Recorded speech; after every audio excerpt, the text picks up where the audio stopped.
నమస్కారం. తెలుగు పరిమళం 10వ తరగతి తెలుగు వాచకం బతుకుగంప భాషాంశాలు, వ్యాకరణాంశాల గురించి తెలుసుకుందాం. బతుకుగంప పాఠ్యాంశం నందలి అలంకారాలను మనం గమనిద్దాం. చేకానుప్రాస అలంకారం. నేడు ధర బాగా పెరిగిపోతోంది. ఈ 7 రోజుల పాటు వ్రతం చేయాలి. ఒకటో వాక్యంలో ధర అనే పదాల జంట ప్రయోగించబడింది.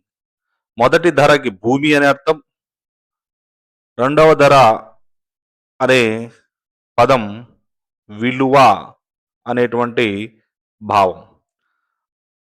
అర్థభేదం కలిగిన ధర అనే పదాల జంట వెంటనే ప్రయోగించారు కావున ఇది చేకానుప్రాస అలంకారం.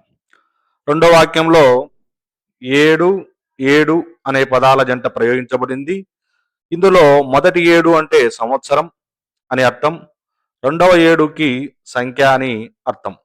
అర్థభేదం కలిగిన 7 అనే పదాల జంట వెంటనే ప్రయోగించారు కావున ఇది చేకానుప్రాస అలంకారం. ఉదాహరణ: వంక చూసెను. వంక చూసెను. ఈ వాక్యంలో వంక అనే పదాల జంట వెంటనే ప్రయోగించబడింది. మొదటి వంక గోరువంక పదంలో భాగం, రెండవ వంక అనే పదానికి అర్థం వైపు. ఇక్కడ అర్థభేదంతో వెంటనే పదాల జంట ప్రయోగించారు కావున ఇది చేకానుప్రాస అలంకారం. సమస్యల సాధనకు నారి బిగించింది.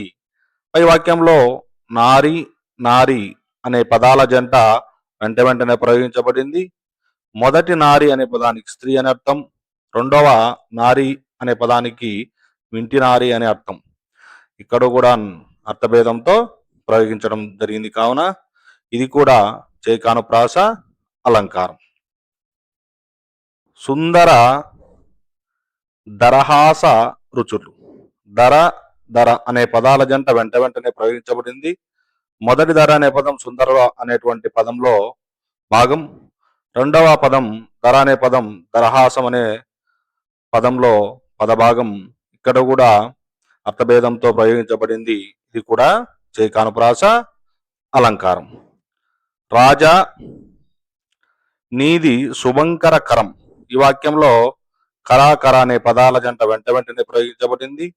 మొదటి కర అనే పదం శుభంకర అనేటువంటి పదంలో పదభాగం, రెండవ కర అంటే ఇక్కడ కర అనేది చెయ్యి అని అర్థం. ఇక్కడ కూడా అర్థభేదంతో ప్రయోగించారు. ఇది కూడా చేకానుప్రాస అలంకారం. ఆ కొమ్మ వంటి పూలు కోశం. ఇక్కడ కొమ్మ అనే పదాల జంట వెంటనే ప్రయోగించబడింది. కొమ్మ అనే దానికి స్త్రీ అని అర్థం, రెండవ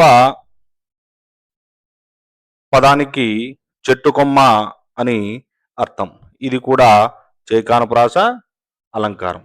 ఈ విధంగా అర్థభేదం కలిగిన పదాలు వెంటనే అంటే అవ్యవధానంగా ప్రయోగిస్తే అది చేకానుప్రాస అలంకారం.